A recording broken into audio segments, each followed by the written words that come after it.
Hey everyone, thanks for joining us.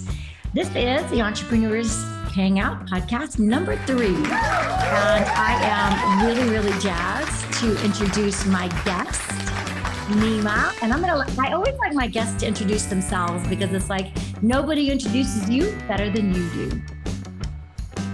Well, thank you so much, Kiley, for having me. My name is Nema Semnani, and I own Precision Sales Consulting, which is a Sandler training company located in Northern Virginia.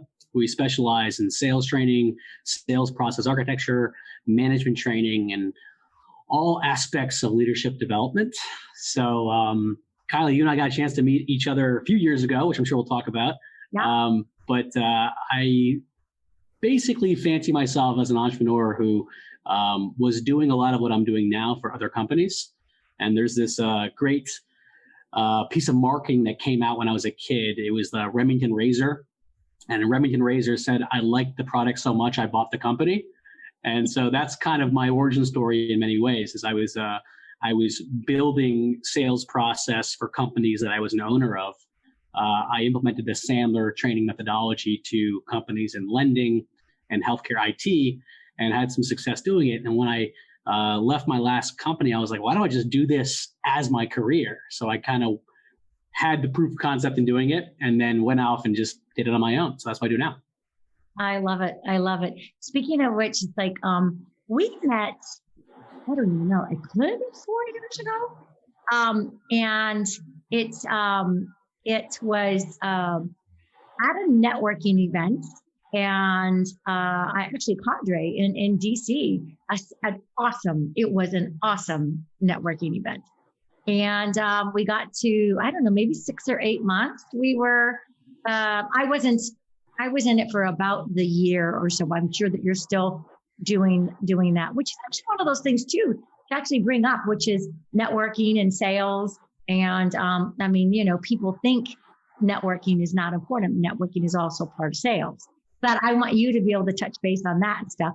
And it's like what you're passionate about. So I love your background there. Tell us about that. That's what I want to hear about. You mean my background like in sales and leadership, or literally my background back there? Actually, let's do both. Yeah, so I think that I've been always very fascinated by people. Everyone's got a story to tell. And I grew up with a family that were just great storytellers. And whether it's like grandparents telling you the stories of growing up in Iran, which I'm first generation Iranian American. And it's just, there's something about just genuine interest and genuine curiosity. So I think that when you and I first met, and maybe this is almost a superpower that I think I have, but it doesn't really, it's not anything tactical. I'm very fascinated by people. And so I love to kind of hear their stories. And so I would say a lot of the way in which I approach sales, management, networking is really just, I would say the truisms of life is just having a genuine interest in people, asking good questions and listening intently to the stories they tell you, which I think is a asset in networking and sales, but is also just part of the human experience. So that's kind of the background I would say I have, and what attracted me to sales and management development in the first place.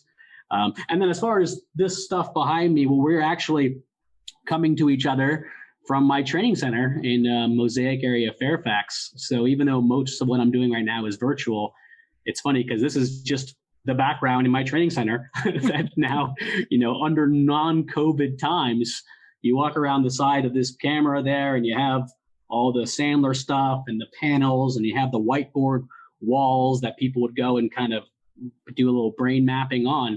And then it's kind of crazy because all the stuff that I invested in the business could probably now be accomplished with a virtual background and a laptop. So it's weird to think about it that way. I basically over prepared for an in-person world. And then I swear within months of having the entire training center up and running, we went virtual. And now it's just, you can do whatever you're going to do with a laptop. Yeah. And also just in the sense of, And I do want to get a touch base on that whole, how you got to, talking about the pivoting through COVID. And I've been pretty fortunate with the podcast. I haven't tried to make it all about COVID. But like you just said, if it wasn't, I am like one of those little punching bowls. Actually, that's not a good one. Those little boingy, boingy, boingies, where like it just comes back up, right? And so I can take every situation and try to turn it around for the good. And so then with COVID, just like anything else, I was heavy into an event app, being the business development of it. Well, it was an event app. So what do you think happened? And I just had to say, hey, what am I going to do? I don't know that I would have started the podcast if it wasn't for that. So I just dived in and said, I'm gonna climb up on top, and I'm gonna stay on top. I'm gonna see what I can do and make margaritas out of lemons or something like that. So it was. Kylie, it's really important that you mentioned that, and I think it resonates with me so thoroughly because, the pandemic wasn't anyone's friend. It's a terrible situation that we're in right now. But I will tell you, there's probably nothing that I'm doing now that wasn't already on my to-do list prior to COVID taking place. What happened, I always wanted to do more virtual. I always wanted to do more content creation. Sandler Training is a global brand. It really is one of, if not the leader in sales, management, leadership, customer service methodology that's been applied through companies around the world, from as small as a couple person company up as large as LinkedIn and Salesforce.com and these massive organizations. But the difference between Sandler Training as a brand and Nema as a brand needs to be explored. So all the things that I'm doing now, they were on my to-do list. What happened is that the pandemic kind of robbed me of my excuses. I had all these reasons as to why I couldn't start to do more content, record more videos, do more virtual sessions because I was always so busy. And then kind of overnight, I had to confront that I guess hesitancy. Mm-hmm. It's like, well, I guess I have no excuse but to try it now. And that's what happened. I started doing, I literally went from 100% in-person business model on Friday, March 13th, Friday the 13th back in March when Maryland went into lockdown, and then Monday they went into lockdown. And then by Tuesday, the 17th, Tuesday morning, I was 100% virtual. And I didn't know, obviously I knew what I was doing and that I used the technology, but I really had no idea if it was going to work or not. And so one of the things that I learned through the whole process, and I think it applies to entrepreneurs around the world, and whether it's sales or marketing or leadership development, it doesn't really matter, is that I kind of learned to embrace imperfection. Because I think a lot of times what happens is, whether it's starting a podcast, this being episode 3 of your podcast, is if you were to wait until it was completely perfect to start, you'd probably never start, right? And so that's kind of what we did. And by we, I mean myself. I teamed up with 3 other Sandler Training colleagues. We started doing these daily webinar series that we kind of put out there for free. We called it Start Your Days with Sandler. We split up the work, myself, my colleagues, Robin, Sean, and Matt. And then we did that for 6 weeks. Every morning, Monday through Friday, 8 to 9 a.m., we were doing a sales or management or leadership virtual training. Wow. And by the time it was all said and done, we had 6,500 people who had attended. And we didn't really know what we were doing initially. We just said, all right, well, we have the time now. Let's kind of approach the world from that Emerson's law of compensation, which is oftentimes referred to as, the more you give, the more you get. And we just started doing that. And then at the same time, I started putting out content videos on LinkedIn. It's kind of like a slightly more serious version of Between Two Ferns. If right. You know that Zach Galifianakis thing, I kind of realized that people were understandably very shaken and very serious. And it's almost like we'd forgotten that we actually have the right to laugh. And levity is important. So right on the same time, early in the pandemic, I started recording these 5 to 7 minute videos that had like a humor aspect to it. It was still about sales and management, but I was throwing in like little fake skits and doing a little bit of riffing with my Sandler colleagues. And it was almost like that cold open that people said, wow, that's funny. And guess what? We don't have to be so serious all the time. So I know I went kind of on a little bit of a tangent there, but I think that what you're sharing around, you're saying, well, is now the best time to do a podcast, or should I do it, or should I not do it? Like, I think that I want to be very sensitive, because obviously this is a very tough time for a lot of people, us included. But I mean, at the same time, when you're robbed of your excuses to not do something, and then you embrace the fact that it's not going to be perfect, I think we kind of forge the guts to try things that might be uncomfortable. So that's what I think we all have this unifying experience right now within this environment. We've probably all been robbed of certain aspects of excuses. We've had to adapt to survive, and we're recognizing that none of us are perfect. So we might as well just embrace imperfection and see what happens. I like that. On that note, we're going to be right back after a word from our sponsors. A word from our sponsors, JG Designs.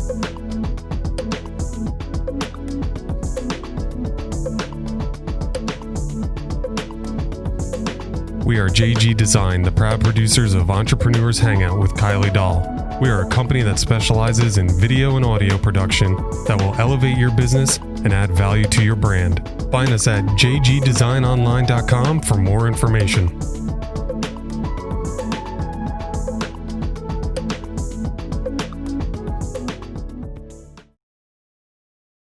Hey, you guys, welcome back. Nema and I were just having a really good conversation, and I think it's really, really a good topic to dive into. Nema, do you mind circling back around? Yeah, sure. I think what we were talking about is how myself and a lot of our clients, and I'm sure you can probably relate to this as well, they've kind of gone through this whole like life cycle of perspective change in the last, from March until now, and it'll continue to evolve. So when you think of early-ish in this period of time, in mid-March-ish, at least in the DC metro area, because Friday the 13th was a really, really important day, because that's when the lockdown actually began in Maryland. And then that following Monday is when Virginia went into their version of the lockdown. So what happened, what we observed, is that during that time, people thought everything changed. And to an extent, it did. But their messaging changed. People were feeling conceptually, and sometimes I refer to this as like either head trash or the war between your ears, is that a lot of these clients of ours almost had to confront whether or not they had the right to sell. They had if it was okay to prospect. And when you think about it from this perspective, the world has just come to a screeching halt. And there are a lot of salespeople, business development people that still had an obligation to grow their business. And so if you were outbound prospecting, whether that's sending a LinkedIn email or a cold email or like a cold call or whatever that looks like or sounds like, well, it's easy for them to feel like that's not the right time. I mean, here we are, the world has slowed significantly, and now I'm going to go and cold call someone. So what happened was those who were able to adapt said, well, if I feel like I can really help people, if I feel like my product solution can help someone's world become even better, then I have an obligation to reach out, but I'm maybe going to change the way I do it. And so what happened is a lot of our best clients, they kept doing their job, but they reached out with empathy and compassion. And so the talk track or the technique may sound more like, Kiley, I'm not sure if it makes sense for us to discuss anything this time, but if it's okay with you, I'd love to share with you what we're doing for other companies similar to you. Mm-hmm. And if this seems like a conversation you're open to, even if it's down the line, I'd love to talk about what that would look like. And if this is not a fit at all, that's okay. Let me know. And it's basically reaching out from a place of support, sharing with them that we can help them, but also giving them the permission to say, hey, it's a not ever conversation. It's a not now conversation. It's maybe later conversation. And then so that's that first kind of pivot. If people say, well, wait a minute, I can help people. I have an obligation to keep doing my job. Now, my client or prospect still has the right to not want my help, but I'm not going to stop sharing that I can help them just because of the world we're in. So then fast forward, what happened is that now a lot of my clients and just people in my network, and this is kind of that life cycle shift, they're actually sharing with me and realizing that even though a lot of things are different, the principles of selling and client engagement have remained almost exactly the same. What was true 7 years ago, 7 months ago, and 7 days ago will probably still be true. By probably, I mean definitely will still be true 7 months, 7 years from now. And that's like the truisms of just what sales and development and being an entrepreneur is asking great questions, setting expectations, really seeking to understand someone's unique world. Knowing what are nice to haves versus what are need to haves. The nature of just effective conversation. It's interesting because now looking back and we're saying, I can't think of anything we're doing now that we probably shouldn't have been doing prior to it. And sometimes I mean very literally, because obviously the world is different. But I have a lot of clients that are selling construction-based services, and they used to be doing 100% of their demoing in person. And they may go back to that, but now they're realizing this is actually really efficient. A lot of my clients like this. We had to quote unquote pivot because of the world we're in, but that doesn't mean that when we get back to complete normalcy of what it looks like, we're going to go back to what it was before, because certain things are going to be better improved using technology. I agree. Before we get there, I want to just talk about, where you were saying a little bit of empathy. I think also it brings it back to, do you really actually need my services? Can I actually help you? And that's authentic. That's like being authentic. We are selling, but it is being authentic. And it's actually, can I be a service? Can I actually help you? And I think that that's important when, I've always been in business development and sales and lots of different things. And so people are like, oh no, you can sell ice to an Eskimo. Like, well, not really. Not if that Eskimo doesn't need my eyes. And it's like, you can't push it upon somebody. So again, perhaps this time has really made us really look at the, being authentic and really, really having the passion to be able to sell your services and sell your products and be a service to help somebody. That's a perfect example, because think about it. It's not like we all decided to become empathetic in March, right? This is a truism. Now, like take Sandler training, for example. It is the epitome of a permission-based selling and management model. Now, it can be assertive, but it's not aggressive. And that is something that was the hallmark of what Sandler training was, decades ago when David Sandler first, pioneered the methodology. And I would say almost every aspect of consultative selling does preach a similar principle, which is that we want to be disarmingly honest. We want to set expectations that are reasonable and fair on both sides. We want to approach our clients and prospects from a place of wanting to help. And that's what it comes down to. If you're doing any of these techniques, no matter what the time, and you're doing them inauthentically, you're doing them to not get to the truth, then guess what? They are manipulative. They are a move, and they're not genuine. So I think that's a perfect example. If you had asked any rock star salesperson prior to COVID, hey, do you want to approach your prospects with compassion? They would say, well, of course I do. Now, let me put a caveat in there, because we also talk about how empathy is a continuum. So I'm not saying that effective selling is a 10 out of 10 on empathy. Because it's a slippery slope, I would say, and that if you're way too empathetic, it leads to challenges in being able to set real expectations. So I'm not saying we're approaching these clients and prospects just 100% I'm going to, bend over backwards to help you. It's really more that idea of equal business stature, is that I'm going to reach out to you. I'm going to share some stories. If those stories seem relevant to you, and if the world I'm painting, the picture I'm painting is a world that you think would be beneficial to engage with me to help you solve, then we'll have a conversation. If that's not the case, that's okay. We can call it maybe a not now, maybe a not ever. So I want to make that distinction. When I say reach out with compassion and empathy, I really am talking about reaching out with what I refer to as equal business standing, equal business stature.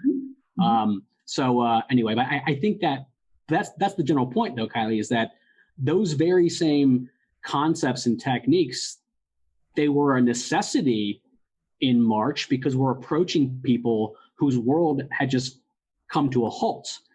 But I wouldn't be preaching a different technique or strategy a year from now. It'd be the same thing. It would just feel different because the environment has changed. But these are actually the common sense principles that make up every effective sales process or leadership process. Wow. I feel like I just got like a whole days of training with you. That was awesome. That was awesome. Speaking of which, we're going to be back just after a word from our sponsor.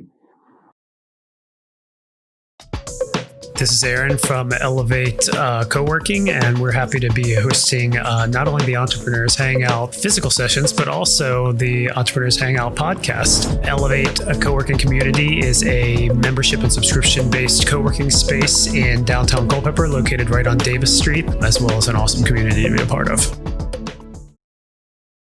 Hey, everyone. Welcome back. Well, if you have just joining us, this is my very good buddy, Nema, the storyteller, amazing salesperson, and one of my really good friends. We instantly had a really good bond because I felt that Nema's attraction, his stories, his when we were talking, he was really listening, right? And I felt that it was just going to be a great conversation. I just want to find out, Nema, you had mentioned something about being the best version of yourself. And I find people get a little afraid of sales. Can you just tap into us and tell us a little bit about how that would be is your being the best version of yourself? Just elaborate. Yeah, and I think there's so many things that come across as cliche, but just because it's cliche doesn't mean it's not true.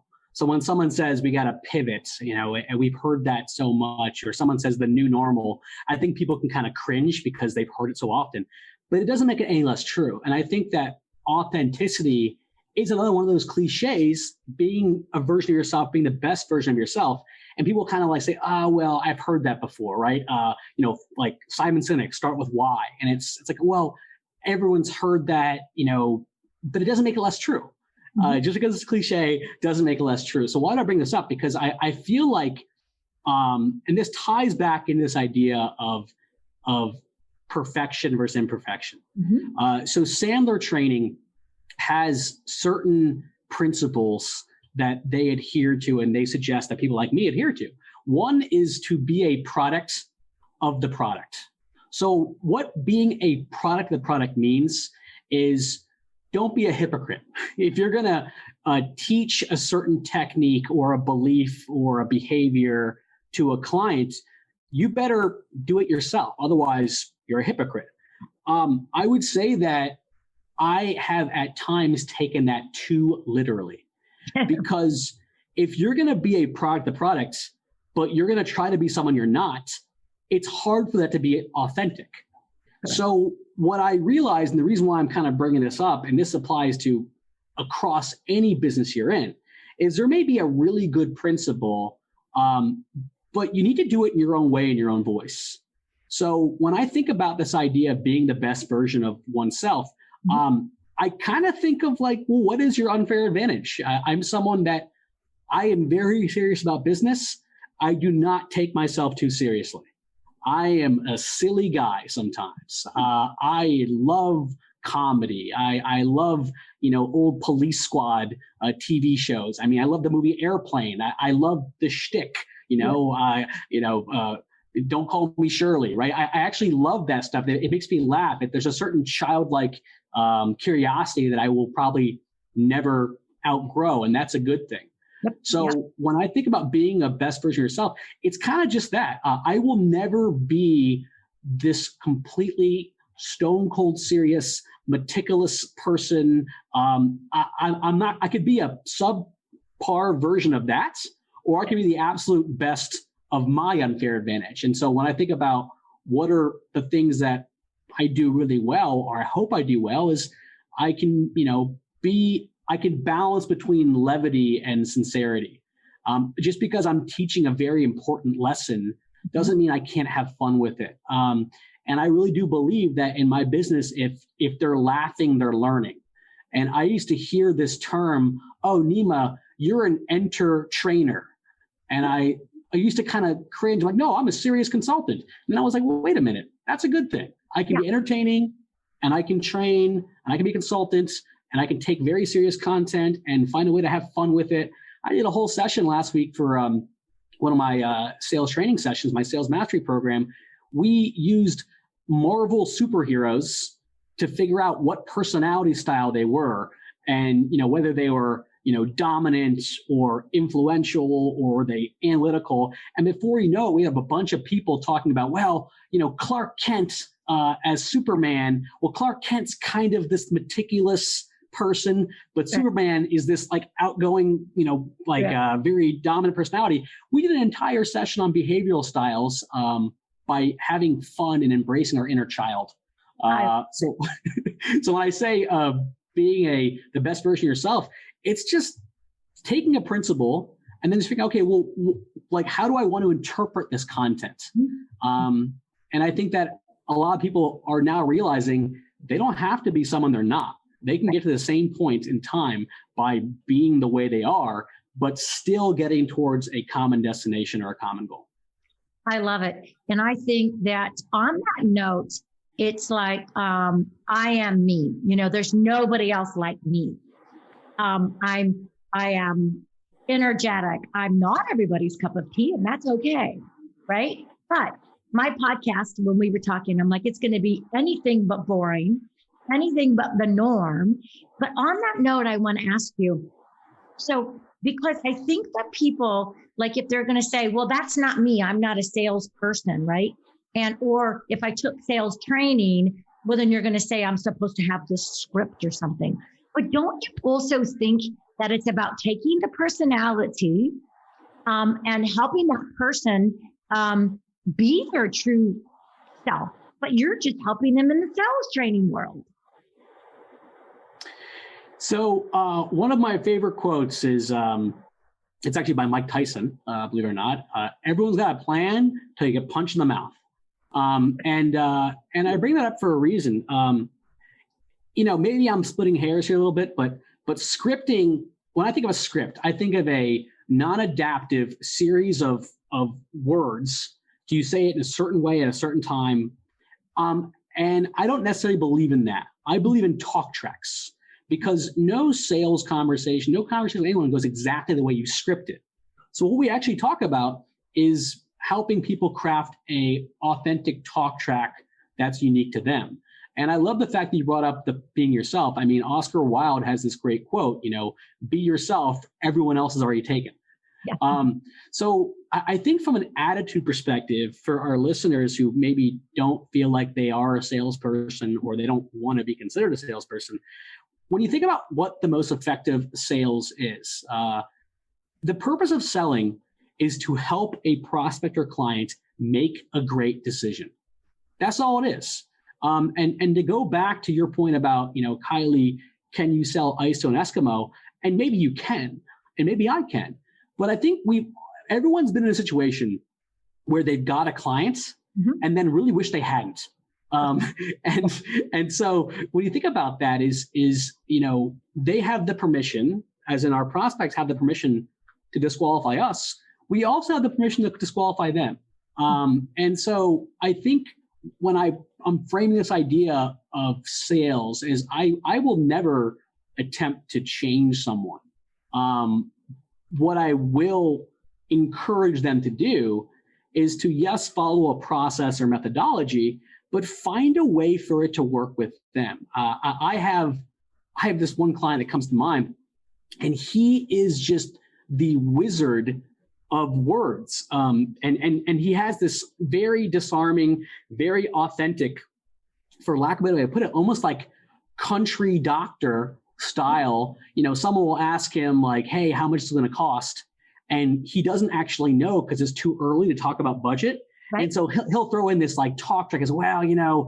I left my crystal ball at home and my Gandalf wizard hat just blew off. So I'm not like, and they start laughing, and it's so authentic to him, right?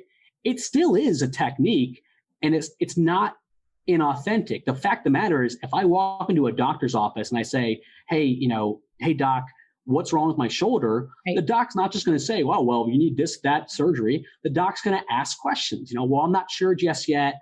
Let me ask some questions to figure out what's going on, or may then have to do an X-ray or an MRI. That is the nature of selling. It's qualifying with intention so that you can prescribe. And it's one of the it's one of the principles that I believe in. And guess what? I didn't make it up.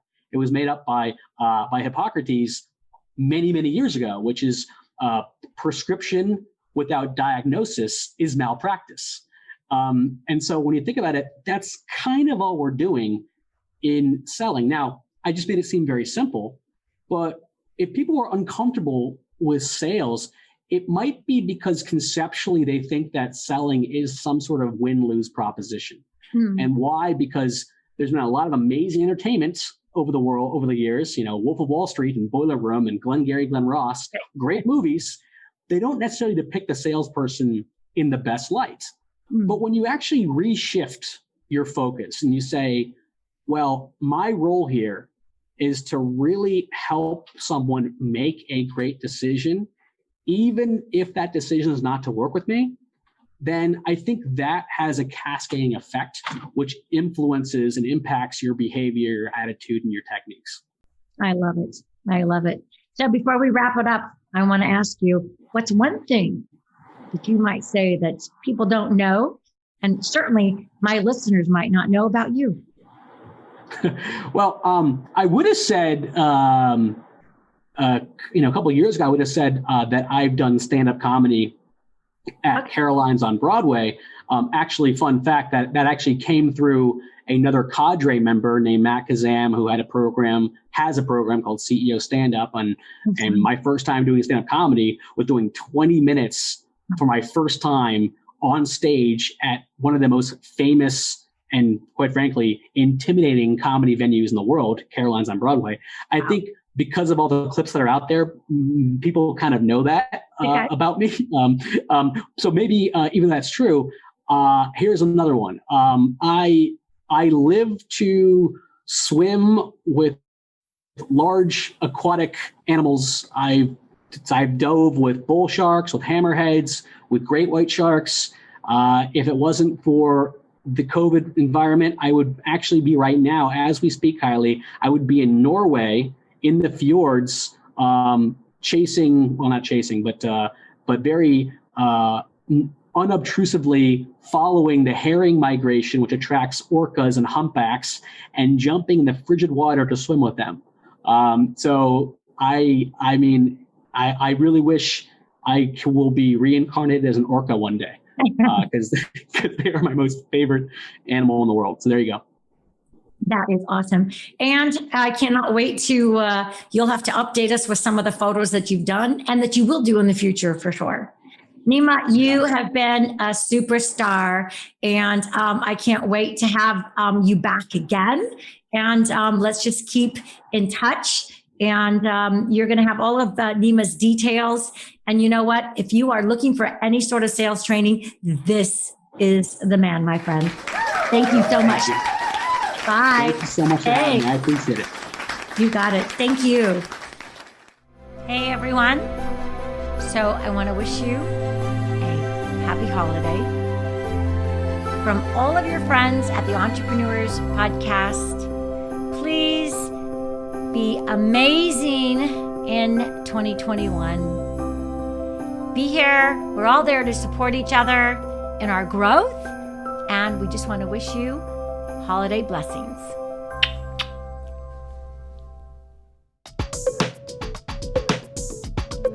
I want to thank my sponsor, Monica Christian, your commercial expert from Farmers Steel Agency.